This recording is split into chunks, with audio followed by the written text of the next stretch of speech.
আমরা তো জানি জন্মদিন উদযাপন করা জায়েজ নেই, কিন্তু আমরা দেখলাম বন্যা দুর্গত ক্যাম্পে শিশুর জন্ম উপলক্ষে আসন্না ফাউন্ডেশন ভালো খাবার আয়োজন করেছে। এটা কিভাবে জায়েজ হতে পারে? শনিবার আর বুধবার নাকি নখ কাটা যায় না, এটা কি সত্য?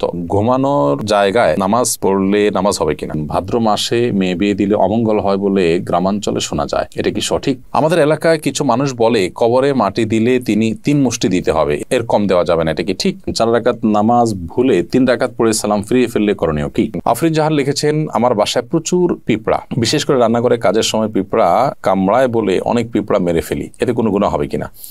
পিঁপড়া যদি আপনি মারেন এতে গুনাহ হবে না, কিন্তু আগুন দিয়ে পুড়িয়ে পিঁপড়া মারবেন না, এ ব্যাপারে নবী সাল্লাল্লাহু আলাইহি ওয়াসাল্লামের নিষেধাজ্ঞা রয়েছে। এর বাইরে আপনার পিঁপড়ার উপদ্রব থেকে বাঁচার জন্য আপনি সেটা মেরে ফেলতে পারেন। যে কোনো প্রাণী আমাদের যদি উপদ্রবের কারণ হয় তাহলে সেটা থেকে আত্মরক্ষার জন্য আমরা সেটি মারতে পারি, কিন্তু নির্মমভাবে বা অপ্রয়োজনে কষ্ট দিয়ে তাকে তিলে তিলে শেষ করা বলতে যেটা বোঝানো হয় সেটা করা জায়েজ হবে না। জোহরের সুন্নতের 3য় রাকাতে থাকা অবস্থায় জামাত শুরু হয়ে গেলে করণীয় কি? জোহরের সুন্নতের 3য় রাকাতে আপনি আছেন, এমন অবস্থায় জামাত শুরু হয়ে গেলে আপনি আরেক রাকাতের সাথে প্লাস করবেন এবং তাড়াতাড়ি সেটা শেষ করে জামাতে শামিল হয়ে যাবেন।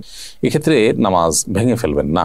এটাই হলো ফুকাহায়ে আহনাফের মত এবং এটা অধিকতর শক্তিশালী। আল্লাহ সুবহানাহু ওয়া তাআলা বলেছেন কোরআনে কারিমে, লা তুবতিলু আমালাকুম, তোমরা তোমাদের আমলকে বাতিল করে দিও না, নষ্ট করে দিও না।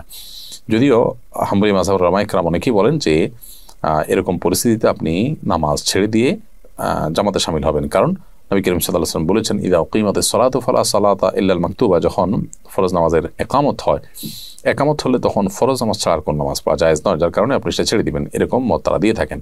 মূলত এই হাদিসের আর একটা ব্যাখ্যা হতে পারে, সেটা হলো যে যখন একামত শুরু হয় তখন আর ফরজ নামাজ অন্য কোনো নামাজ নয়, অর্থাৎ অন্য কোনো নামাজ শুরু করা যাবে না, কিন্তু শুরু করা নামাজ যে ভেঙে ফেলতে হবে সেটা কিন্তু এখান থেকে পরিষ্কার বোঝা যায় না, অর্থাৎ এটার একাধিক ব্যাখ্যা হওয়ার সুযোগ আছে, বিধায় এটা দিয়েই চূড়ান্তভাবে প্রমাণ করা যে নামাজ ভাঙা যাবে সেইটা সঠিক নয়।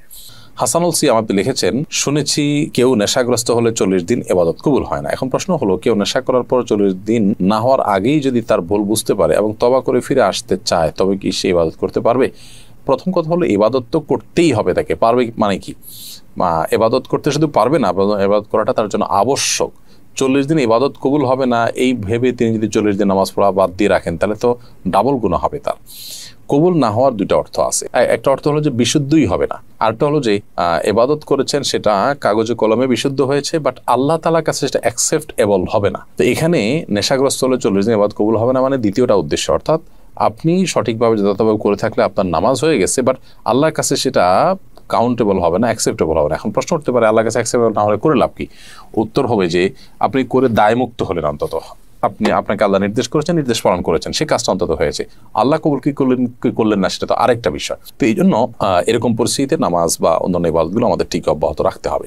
আমরা তো জানি জন্মদিন উদযাপন করা জায়েজ নেই, কিন্তু আমরা দেখলাম বন্যা দুর্গত ক্যাম্পে শিশুর জন্ম উপলক্ষে আসন্না ফাউন্ডেশন ভালো খাবার আয়োজন করেছে। এটা কিভাবে জায়েজ হতে পারে? দেখুন, প্রথম কথা হলো যে শিশুর জন্মের দিনটি, যে দিনে সে জন্মগ্রহণ করেছে, এই দিনটিতে বাবা মা আত্মীয় স্বজন সবাই আনন্দিত, এবং সেই দিনে আনন্দিত হয়ে তারা যদি ভালো খাবার খান, মিষ্টি কিনেন, এটা না জায়েজ পৃথিবীতে কেউ কোনোদিনই বলেনি। শিশুর জন্মের দিনে ভালো খাবার ব্যবস্থা করা আর প্রতি বছর জন্মদিন উদযাপন করা, কেক, মোমবাতি সহ, যেগুলোর প্রত্যেকটার আলাদা আলাদা ধর্মীয় ব্যাখ্যা আছে। কেক কেন ব্যবহার হয় জন্মদিনে, অন্য কোনো কিছু থাকতে কেক কেন, মোমবাতি কেন জ্বালানো হয়, এগুলো নিয়ে আপনি যদি একটু সোশ্যাল মিডিয়াতে অথবা আপনি গুগলে যদি সার্চ করেন তাহলে দেখতে পারবেন যে এর পেছনের রহস্যগুলো কি। অতএব ওই জিনিসগুলো একটা, আর জন্ম হয়েছে শিশুর, সে উপলক্ষে ওই দিনে মিষ্টি খেলেন, ভালো রান্না করলেন, যে কোনো আনন্দের ঘটনাকে কেন্দ্র করেই তো আমরা ভালো কিছু খাই, সেটাকে পৃথিবীর কোনো আলেম মানে নাজায়েজ বলেননি। দুটিকে যদি আমরা গুলিয়ে ফেলি তাহলে তো ভুল হবে, এবং সেই সাথে এটাকে কেউ ইবাদত শরিয়ার কাজও মনে করছে না। 2টা জিনিস এখানে। জন্ম দিবস উদযাপন যেটি বছর বছর হয়ে থাকে, সেখানে যে সমস্ত আইটেমের প্রয়োজন হয় সেগুলো অগ্নিপূজকদের বিভিন্ন বিশ্বাস থেকে এসেছে, তাদের কৃষ্টি বা কালচার। আর যে কোনো আনন্দের বা যে কোনো সুখের কোনো ঘটনা আসলে তখন খুশি হয়ে নিজেরা ভালো কিছু খাওয়া বা খাওয়ানো, সেটাকে পৃথিবীতে কেউ নাজায়েজ বলেনি, এবং দুটি কখনো এক জিনিস নয়। এই পার্থক্যটা আমাদের করতে হবে। আমরা অনেক সময় এই বিষয়গুলোকে গুলিয়ে ফেলি। অ্যাক্সিডেন্টের কারণে আমার পায়ে প্লাস্টার লাগানো হয়েছে, এটা ভেজানো যাবে না, এমত অবস্থায় গোসল ফরজ হলে কি করব? অ্যাক্সিডেন্টের কারণে আপনার পায়ে যে প্লাস্টার লাগানো হয়েছে পায়ে বা হাতে, সেই প্লাস্টার প্লাস্টার যদি বেচানো না যায় পানিতে, তাহলে ওখানে প্লাস্টিক দিয়ে বিভিন্নভাবে পেঁচিয়ে তারপর আপনি গোসল করবেন। আর যদি সেখানে প্লাস্টিক দিয়ে পেঁচিয়ে গোসল করলেও পানি লেগে যাওয়ার আশঙ্কা থাকে, তাহলে কোনোভাবে কোনো কিছুতে রেখে উঁচুতে কোনো একটা মোড়াতে বা কিছুতে রেখে এরপর আপনি আলতো করে পানি দিয়ে বাকি শরীর ধোবেন এবং সেই ব্যান্ডেজের জায়গাটা বা প্লাস্টারের জায়গাটা ভিজা হাত দিয়ে উপর দিয়ে আপনি মুছে নেবেন। ব্যাস, তাতে ইনশাআল্লাহ আপনার গোসল হয়ে যাবে। একইভাবে আপনি উযুও করবেন।